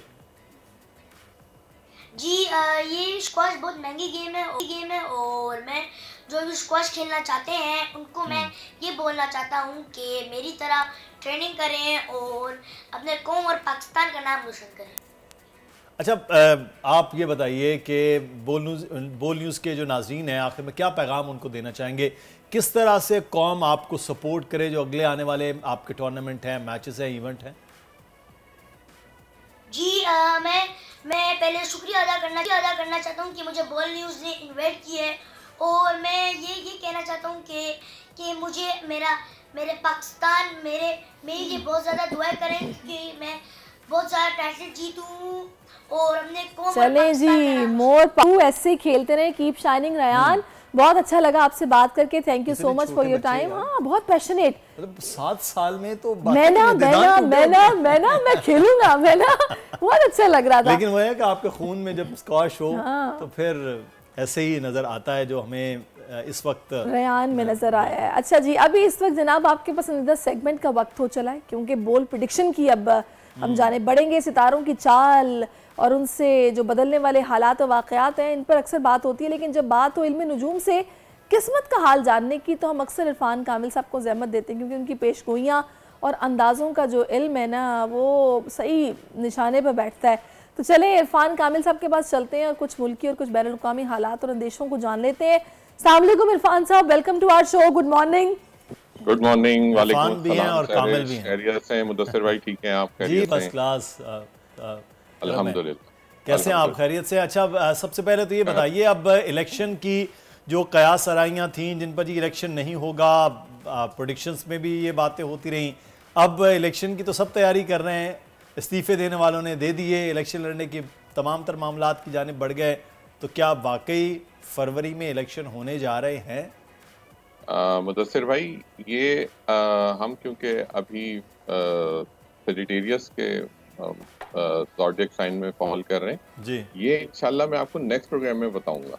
अच्छा, चेंज होने दीजिए जरा सिनेरियो, मुझे पता है थोड़ा बहुत, लेकिन मैं अभी उसको ज्यादा वो नहीं कर रहा हूँ। मैं कह रहा हूँ कि ये जरा से सिनेरियो चेंज हो, फिर मैं आपको इसको डिस्कस करूंगा और मैं आपको बताऊंगा फिर इस बारे में कि ये क्या होने जा रहा है। ये 21 तारीख के बाद तक की बात है बस। चलें जनाब, 21 तारीख के बाद अब इरफान साहब से इस पे बात करनी, मुझे लगता है स्टूडियो बुला लेते हैं। क्यों नहीं इरफान साहब, अगर दियारे गैर में मौजूद नहीं है तो हम लाजमी बुलाएंगे। यहीं पर ही है, पाकिस्तान में। भाई पाकिस्तान हमारा मुल्क है, बहुत एक टेम्परेरी चीजें होती हैं बस दूसरी जगह। चले इरफान साहब, मेरा ख्याल है कि हम एरी से स्टार्ट करते हैं, जरा पाकिस्तानियों को बताएं कि उनकी जिंदगी में आगे क्या हालात, सर्दियों में उनके हालात कैसे हैं उनकी जिंदगी। हम वीक को डिस्कस कर लेते हैं। जी जी बिल्कुल। वीक स्टार्ट हुआ, हम इसको संडे से डिस्कस करते हैं। तो एरीज का जो है, हम 4 चीजों को फोकस करता हूँ मैं हमेशा, health, wealth and family and your occupation. ये 4 चीजें बहुत इंपॉर्टेंट है। तो फर्स्ट ऑफ ऑल जो है वो हेल्थ है आपकी एरीज की। एरीज की हेल्थ इन दिनों में ओके है, बहुत ज़्यादा कोई ख़राब नहीं है।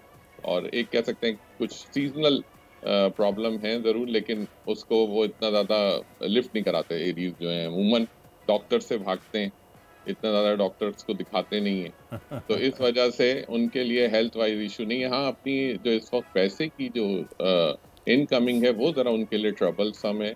वो यकीनन इस वक्त उनके पास जरा सा इस वीक के अंदर, वो तो आजकल सारे पाकिस्तानियों की हुई है। हाँ, लेकिन बहरहाल अल्लाह पाक ने किसी को बरकत दी हुई है, किसी के पास कम है, लेकिन अल्लाह ताला जिसके कम है उसको भी बरकत दे। तो ये थोड़ा सा एरीज का जरा सा इस हफ्ते में कुछ फाइनेंशियल इश्यूज रहेंगे। Married life is very good in these days. Aries की बहुत अच्छी है, बहुत अच्छा फैमिली लाइफ है, उसको कंटिन्यू करें। ऑक्यूपेशन के अंदर एहतियात करें। एहतियात ये करें कि इस वक्त किसी तौर पे भी किसी चीज के ऊपर ट्रिगर ना हो, एकदम जज्बाती हो जाते हैं तो वो ना हो। तो कोशिश करें उसमें मोहतात रहिए। और अब मैं साथ साथ एक चीज ऐड कर देता हूँ कि अगर इन चीजों को अच्छी तरीके से कैरी ऑन करना चाहते हैं तो एरीज के लिए जो सदका है वो जरूर करें, और कोशिश करें वो एरीज मंगल के दिन करें, वो उनके लिए बहुत अच्छा रहेगा। दूसरा आ जाता है टॉरस। टॉरस के लिए जो इस वक्त हेल्थ वाइज इश्यूज हैं वो कुछ थोड़े से बड़े में, जो सीजनल इश्यूज हैं इनके साथ भी स्टिल वही इशू है। तो अपना थोड़ा एहतियात करें, वॉक कंटिन्यू करें मॉर्निंग के अंदर, और वैसे ही ज़रा कोशिश करें कि अपनी चीज़ों में स्पेशली डाइटरी जो हैबिट्स हैं उनको ज़रा कंट्रोल करें। वेल्थ ओके है इनकी, कोई ऐसा इशू नहीं है। अपने जो चीज़ें जैसे चल रही हैं वैसे इनकी चलती रहेंगी। अभी इस वीक में भी इसमें कोई चेंजेस नहीं है, कुछ नहीं है, उसको as it is carry on करें। हाँ, इनकी जो मैरिड लाइफ है उसके अंदर चीज़ें बहुत ज़्यादा नहीं है, लेकिन अपने बच्चों की एजुकेशन पे इस वक्त तवज्जो दें। सही, जो लोग मैरिड हैं वो अपने बच्चों की एजुकेशन पे तवज्जो दें, क्योंकि ये टाइम कुछ एग्जामिनेशंस का टाइम है बच्चों के। तो इस वक्त टॉरस के जो फैमिली है वो इसमें ज़रा सा कॉन्शियस रहे।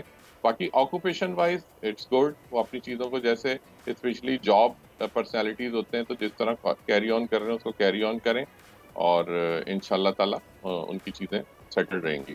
थर्ड हमारे पास जेमिनाई है। जेमिनाइज के लिए हेल्थ वाइज थोड़े इश्यूज हैं, स्पेशली जो सांस से रिलेटेड जो मसाइल हैं, जो पल्मोनरी डिजीज जो होती हैं, लंग्स की डिजीज हैं, ये कुछ जेमिनाइज के लिए बहुत हाईलाइटेड हैं इस वीक के अंदर। तो कोशिश करें कि उसके अंदर आप breathing in and breathing out वाली जो एक एक्सरसाइज है वो ज़रूर करें मॉर्निंग के अंदर, तो उनका ऑल द डे उनके लिए बहुत अच्छा रहेगा। दूसरा, उनका जो वेल्थ है ओके है, सैचुरेटेड जैसे उनकी चल रही हैं चीज़ें वो इंशाल्लाह अल्हम्दुलिल्लाह वैसे ही चलता रहेगा। और जो मैरिड लाइफ है इसके अंदर थोड़े बहुत अप एंड डाउन होते हैं, लेकिन ओके है, ये भी इनका सेटल्ड है बिल्कुल, कोई ऐसी चीज़ें। हाँ, इनका जो ऑक्यूपेशन है जिसके अंदर, उसमें इनको इस वीक में जरा कोई ट्रबल्स हो सकती हैं। जैसे अपने बॉसेस के साथ नहीं बनेगी, कुछ अपने सुपीरियर्स के साथ ट्रबल होगा। इरफान साहब थोड़ा सा क्विकली हम चलेंगे ताकि सारे मुकम्मल। उसके बाद हमारे पास कैंसर है। कैंसर का ऑल्दो इनकी हेल्थ बहुत अच्छी है, कोई ऐसा प्रॉब्लम नहीं हेल्थ में। हाँ, इनको अपने पैसे एक्सपेंसेस कंट्रोल करने की जरूरत है, और कोशिश करें, बहुत ज्यादा वादे करते हैं आजकल ना, कोशिश करें अपने वादों को कम करें क्योंकि उसको पूरा नहीं कर पाते, कर जाते हैं, बहुत बड़ी बड़ी चीजों को कमिट कर लेते हैं, लेकिन उसके बाद उसको पूरा करने के लिए ट्रबल के अंदर जाते हैं। इसका मतलब दिल के अच्छे हैं, उनको बहुत प्रॉब्लम होता है उसको निभाने के अंदर। तो कोशिश करें उतना करें जितना आप निभा सकते हैं। दूसरी चीज, जो मैरिड लाइफ है ओके है, बिल्कुल ठीक है, बिल्कुल कैरी ऑन करें। ऑक्यूपेशन के अंदर नेचुरली चल रहा है उनका, थोड़े अरसे से चल रहा है, अभी से नहीं है, थोड़ा पिछले कुछ 1 से 1.5 महीने पहले से चल रहा है। तो ये अभी कंटिन्यू रहेगा, ये आगे जाके थोड़ा सा इसको हम डिस्कस करेंगे, सेटल हो जाएगा कैंसरियस का। लियोज है, लियोज की जो हेल्थ है इज गुड, ये बहुत एनर्जेटिक है इस वक्त। लियोज जो काम करना चाह रहे हैं इस वक्त बिल्कुल करें, प्रॉपरली करें। अपना क्या जो पैसे का जो इस वक्त मैटर है, इनके एक्सपेंसेस काफ़ी हाई साइड के ऊपर है, क्योंकि थोड़ा ब्रांड कॉन्शियस पर्सनैलिटीज़ हैं। तो कोशिश करें कि अपना ज़रा मोहतात रहें इस दफ़ा इसमें ज़रा खर्चे करने में। तो इनके एक्सपेंसेस कर्टेल होंगे।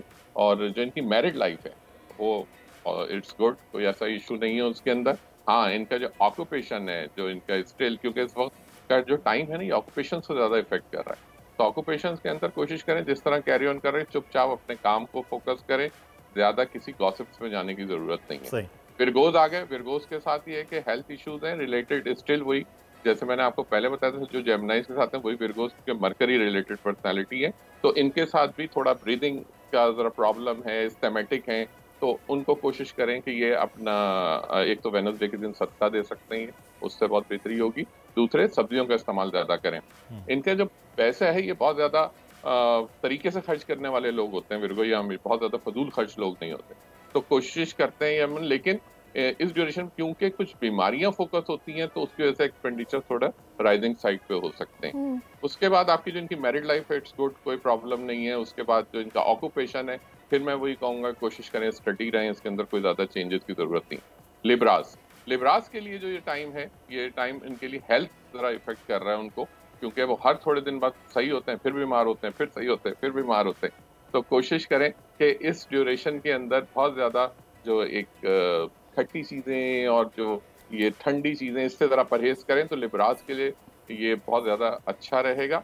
पैसे की इनकमिंग में इस वक्त उनको प्रॉब्लम फेस हो रहा है कि इस हफ्ते में इनको थोड़ा सा रहेगा, तो अपने एक्सपेंडिचर्स ना रखें, कोशिश करें कि थोड़ा सा मैनेज करके चलें एक्सपेंडिचर। मैरिड लाइफ में भी थोड़ी डिफ़िकल्टीज़ हैं, आपस में फ्रिक्शन है कुछ बिटवीन हस्बैंड वाइफ, बच्चों के, तो इसका ये रहेगा अभी ज़रा इस हफ्ते चलेगा। हाँ, ऑल तो इनका ऑक्यूपेशन सही है। मोस्टली जो लोग सलून की फील्ड में हैं, ब्यूटिशियन की फील्ड में हैं, मीडिया की फील्ड में हैं, वो लोग बिल्कुल आराम से इसको कैरी ऑन करें, उनके बल्कि इसमें फाइनेंसेस रेज हो सकते हैं जो लोग इस प्रोफेशन के अंदर हैं। फिर हम आ जाते हैं स्कॉर्पियोज के ऊपर। स्कॉर्पियो चले भाभी, वर्गो तक तो हमने कर लिया है, लेकिन उसके बाद थोड़ा सा वक्त की, इरफान साहब, लिब्रा तक वक्त की कमी, और इंशाल्लाह अगली मुलाकात में हम लाजमी इस पर आपसे मजीद जानेंगे। अभी तक के लिए आपका बहुत शुक्रिया, आप हमारे साथ आप मौजूद रहे। तो आगे बढ़ते हैं कि एक बड़ी अहम और बड़ी अच्छी खबर, बीनिस सईद, नाज़रीन एक ऐसा नाम जो अब किसी भी तारुफ का मोहताज नहीं है, क्योंकि हम ख़बरों में अक्सर इनके बारे में सुनते रहते हैं और ये कोई ना कोई अवार्ड या एजाज़ अपने नाम करती रहती है। इस बार कैंट पब्लिक स्कूल की प्रिंसिपल थाईलैंड में होने वाले Asia best principle of the year award हासिल करने में कामयाब हुई हैं। इनके अजीम तरीन कारनामे के हवाले से आज हम बात कर रहे हैं। बिल्कुल, और इसी पर बात करने के लिए इस वक्त हमें बिनिश ज्वाइन भी कर चुकी हैं। अस्सलाम वालेकुम बिनिश, एंड मेनी कांग्रेचुलेशंस कि आपको माशाल्लाह ये अवार्ड मिला है। कैसा फील कर रही हैं आप? वालेकुम अस्सलाम, थैंक यू वेरी मच।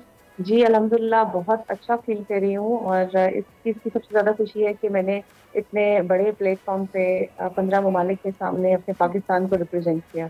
इससे ज़्यादा फ़ख्र और इससे ज़्यादा बड़ी बात मेरे लिए कोई नहीं हो सकती। अच्छा, तो वैसे तो हम जब स्कूल में होते हैं तो ये कहते हैं प्रिंसिपल से बहुत डर रहे होते हैं, हर बच्चा प्रिंसिपल के ऑफिस से डर रहा होता है। आप ऐसा क्या किया है कि आप एशिया में इतने बड़ा कंपटीशन जिसमें आप कामयाब हुई हैं, क्या ऐसा आपने स्कूल को, अपने बच्चों को आपने किया? जी ऐसा ही है जी, वो उस वक्त के प्रिंसिपल और उस वक्त के टीचर्स ऐसे थे कि हमें डर लगता था, लेकिन अभी ये ऐसा है कि हमारी फ्रेंडली एटमॉस्फेयर होता है बच्चों के साथ भी। और क्योंकि देखें अब वाला दौर के बच्चे ज़रा डिफरेंट हैं थोड़े से, और अब हम वो वैसे भी उसको जो मोटो है उसको फॉलो कर रहे हैं, मार नहीं प्यार, तो हम उसके साथ ही चलते हैं। लेकिन वो कहते हैं ना कि खिलाओ सोने का निवाला देखो शेर की आँख, तो वो बहुत ज़रूरी होता है, वो बहुत ज़रूरी होता है कि आप देखिए, हमने जब बच्चों की सिर्फ तालीम नहीं करनी, हमने तरबियत भी करनी है। बिल्कुल। और तरबियत के लिए थोड़ी सी सख्ती ज़रूरी होती है, वो करनी भी पड़ती है, और डिसिप्लिन बताना पड़ता है, चीज़ों का उनको गाइडेंस देनी पड़ती है इन अ पॉजिटिव वे। बिल्कुल। अच्छा, तो मुझे बताइएगा, बिल्कुल आप सही कह रही है बिनी साहब, अभी माशाल्लाह आपको ये अवार्ड मिल गया है और जाहिर है इसके पीछे आपकी मेहनत भी है, कुछ वो आपकी स्ट्रेटजी थी जो काम कर गई और माशाल्लाह आज आप इस मकाम पर हैं। क्या सोचा आपने, मतलब अब आपने इस पॉलिसी को कितना आगे फैलाना है, ट्रेन करना है टीचर्स को कि वो इस तरीके से काम करें और एक रोल मॉडल बने, क्या आपके प्लान्स क्या आगे? जी बिल्कुल, आप सही फरमा रही हैं, मेरे बिल्कुल यही प्लान्स हैं कि ज़्यादा से ज़्यादा टीचर्स ट्रेनिंग, जो कि मैं अभी पहले भी देख चुकी हूँ, अब भी बाहर जाके देखा है कि वहाँ पे टीचर्स के ऊपर बहुत फोकस किया जाता है और उनको बहुत ज़्यादा फैसिलिटीज दी जाती हैं ताकि वो आपके जो बच्चे हैं उनके लिए वो अच्छा कर सकें। हमारे यहाँ पे जो एक सिस्टम जो थोड़ी सी लैकिंग करता है वो ये है कि हम लेसन्स नहीं देते। हम इस चीज़ के ऊपर फोकस नहीं कर रहे होते कि जी हम जैसे गाड़ी चलाने का एक लाइसेंस लाजमी है, तो उसके बगैर जो है वो आप ड्राइव नहीं कर सकते।